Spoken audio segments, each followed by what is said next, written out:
DNA मित्रों, अब हम आपके सामने उस खबर का विश्लेषण करने जा रहे हैं जिसे हथियारों की दुनिया में सबसे बड़ी क्रांति कहा जा रहा है। एआई वाले इस फाइटर जेट को नाम दिया गया है एक्स-बैट। इस फाइटर जेट को अमेरिका की एक कंपनी बना रही है जिसका नाम है शील्ड एआई। इस कंपनी ने एआई आधारित फाइटर जेट के सभी टेस्ट पूरे कर लिए हैं। कंपनी का दावा है कि अगले वर्ष यानी 2026 तक यह फाइटर जेट अपनी पहली उड़ान भर लेगा।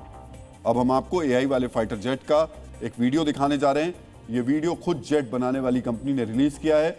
वीडियो के जरिए कंपनी ने फाइटर जेट की फ्लाइट के चरण बताए हैं।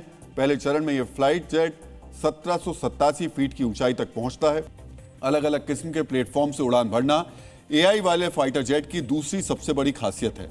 आमतौर पर आपने देखा होगा कि फाइटर जेट को उड़ान भरने के लिए रनवे की जरूरत पड़ती है ताकि फाइटर जेट का इंजन इतनी रफ्तार पकड़ सके कि विमान हवा में जा पाए। अमेरिकी कोस्ट गार्ड ने इसी कंपनी के वी-बैट ड्रोन का ऑर्डर दिया है। मीडिया रिपोर्ट्स के मुताबिक कोस्ट गार्ड ने इन ड्रोन्स के लिए तकरीबन $200 मिलियन की डील की है। इन ड्रोन और फाइटर जेट में सबसे बड़ी समानता यही है, ये सीधे आसमान की तरफ उड़ान भरते हैं, लेकिन दोनों की भूमिका काफी अलग है। वी-बैट ड्रोन को निगरानी और जानकारी जुटाने के लिए इस्तेमाल किया जाता है, जबकि एक्स-बैट बिल्कुल एक फाइटर जेट जैसा है, यानी ये आसमान में दूसरे विमानों से टक्कर लेने के साथ जमीन पर मौजूद टारगेट्स को भी तबाह कर सकता है। यह पहली बार है कि आसमान में उड़ने वाला जेट एआई से लैस किया गया है, लेकिन कुछ ऐसे वेपन सिस्टम आज मौजूद हैं जो जमीन और पानी पर ऑपरेट करते हैं और यह भी पूरी तरह एआई से लैस है। मौजूदा समय में आर्टिफिशियल इंटेलिजेंस से चलने वाले हथियारों को समझने के लिए आपको डीएनए की स्पेशल रिपोर्ट बेहद गौर से देखनी चाहिए। दुनिया के सबसे बड़े टकराव यानी यूक्रेन और रूस के युद्ध में दो ऐसे एआई से लैस वेपन सिस्टम तैनात हैं जो युद्ध के मैदान पर कामयाब साबित हुए। पहले वेपन सिस्टम का नाम है मार्कर, जो एआई से संचालित एक छोटा टैंक है, और दूसरा वेपन सिस्टम है उड़ान-बी। ये भी एक छोटे टैंक की तरह ऑपरेट करता है। इन दोनों हथियारों को रूस ने ही बनाया है। हालांकि उड़ान-बी का फ्रंट लाइन पर अभी तक इस्तेमाल नहीं किया गया, लेकिन मार्कर नाम के यूजीवी का रूस ने इस्तेमाल किया है। सामरिक जानकारों का मानना है एआई वाले टैंक ने भविष्य के युद्धों के लिए एक सबक जरूर दिया है। यूक्रेन युद्ध ने ही दुनिया को बड़े पैमाने पर ड्रोन का इस्तेमाल भी सिखाया है, और ऐसा ही एक एआई ड्रोन यूक्रेन इस्तेमाल कर रहा है। इस ड्रोन का नाम है स्विचब्लेड, जो ब्रिटेन से यूक्रेन को मिला है। युद्ध के मैदान में इस ड्रोन का स्ट्राइक रेट 100% रहा है। खासकर रूसी सैनिकों की सप्लाई और वाहनों को इस ड्रोन ने तबाह किया। रूस की ही तरह अमेरिका के पास भी आर्टिफिशियल इंटेलिजेंस से लैस एक वेपन सिस्टम है। इसका नाम है CIWS यानी क्लोज इन वेपन सिस्टम।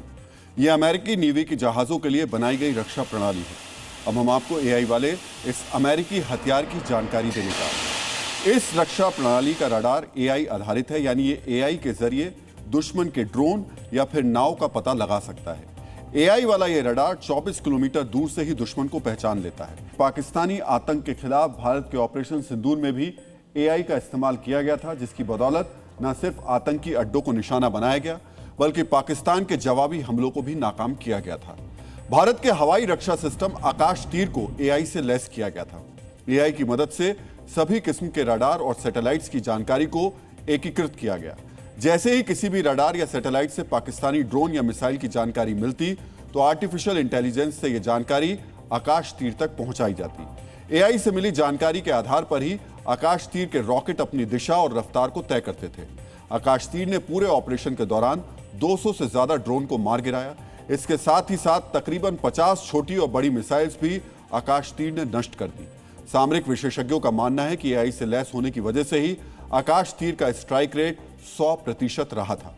युद्ध की जमीन पर एआई अपना दमखम साबित कर चुका है। अब बारी है आसमान की ओर पूरी दुनिया को उस दिन के इंतजार का, जब एआई आधारित फाइटर जेट आसमानी युद्ध में अपनी कुव्वत को साबित करेगा।